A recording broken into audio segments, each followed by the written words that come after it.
Assalamualaikum Ya, warahmatullahi wabarakatuh. Perkenalkan, kami dari kelompok Wawasan Global dan TIK akan mempresentasikan mengenai transformasi digital di perusahaan. Di kelompok ini terisi dari Nomensen Mengertos Siregar dengan NIM 227023128 dan di Febriasa dengan NIM 227023140, Dio Yohanes Simbolon dengan NIM 227023115, dan saya sendiri Aaron Dr. Stambunan dengan NIM 227023135.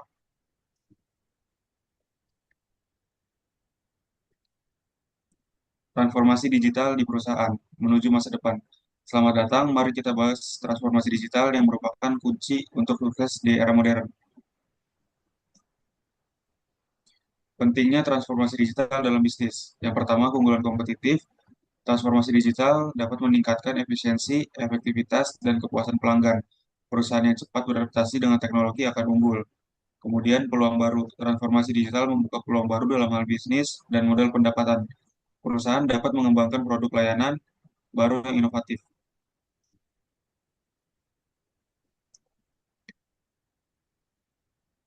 Tantangan dan hambatan transformasi digital.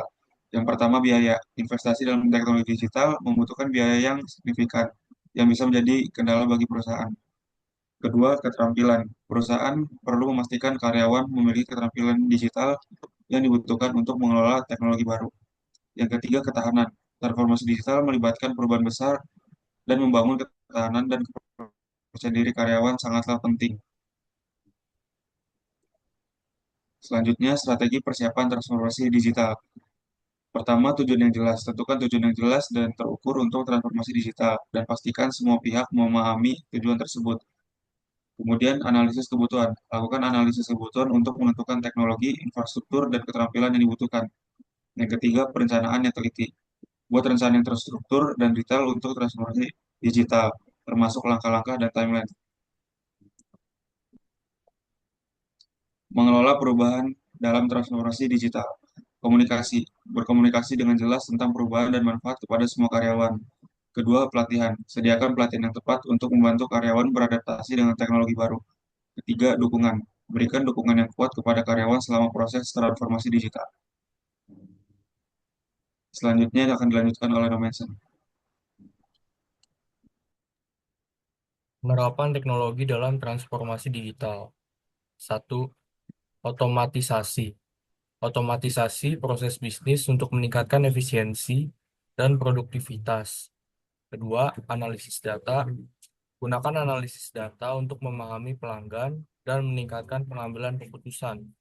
Tiga, kecerdasan buatan. Terapkan kecerdasan buatan untuk mengotomatisasi tugas, personalisasi, pengalaman pelanggan, dan menganalisis data.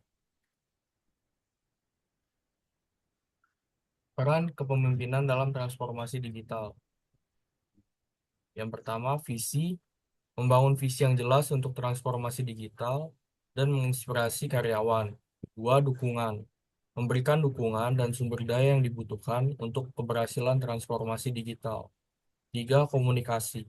Komunikasi yang transparan dan jujur untuk membangun kepercayaan dan mengatasi hambatan.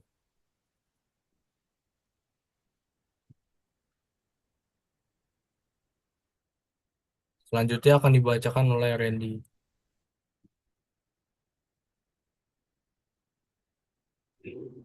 Membangun budidaya inovasi digital. Yang pertama ada keingintahuan, mendorong karyawan untuk terus belajar dan bereksperimen dengan teknologi baru.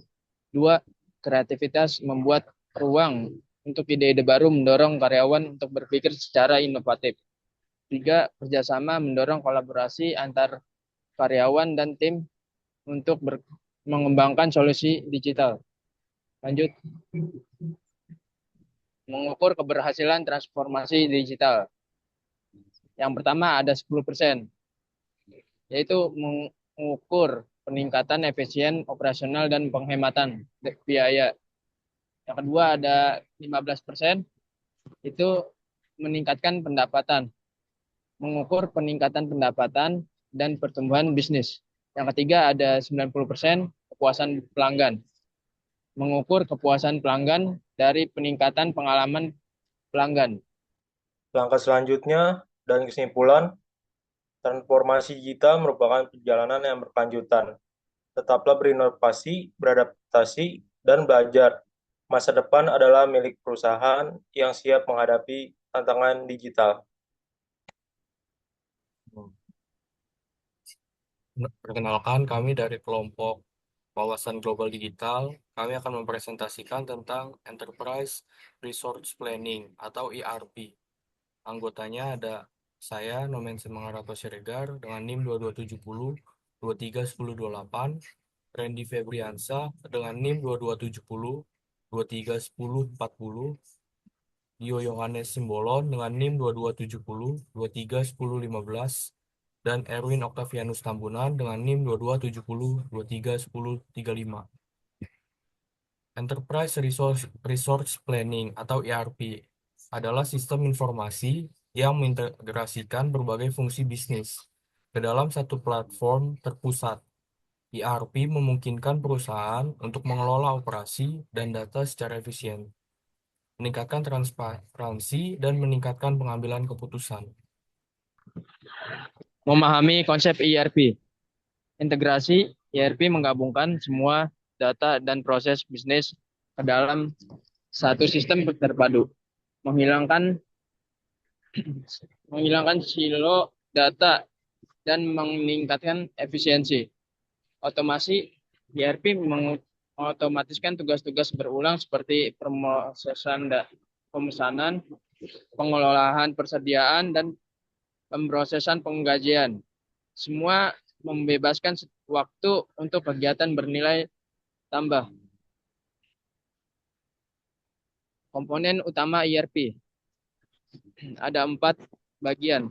Yang pertama ada manajemen keuangan, yaitu menangani akuntansi, pelaporan keuangan, dan manajemen kas.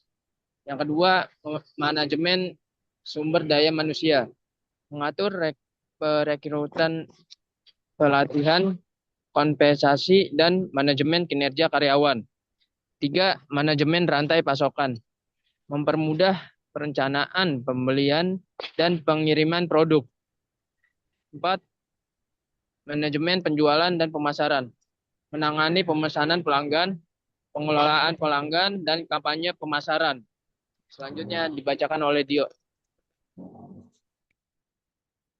Manfaat implementasi ERP. Yang pertama, efisiensi yang ditingkatkan. ERP mengotomasikan proses bisnis, mengurangi kesalahan, dan meningkatkan produktivitas. Yang kedua, visibilitas yang ditingkatkan. ERP memberikan gambaran menyeluruh tentang data bisnis yang memungkinkan pengambilan keputusan yang lebih baik. Yang ketiga, pengambilan keputusan yang lebih baik. Akses ke informasi yang tepat, waktu, dan akurat memungkinkan pemimpin bisnis untuk membuat keputusan yang terinformasikan. Yang keempat, keuntungan yang lebih tinggi.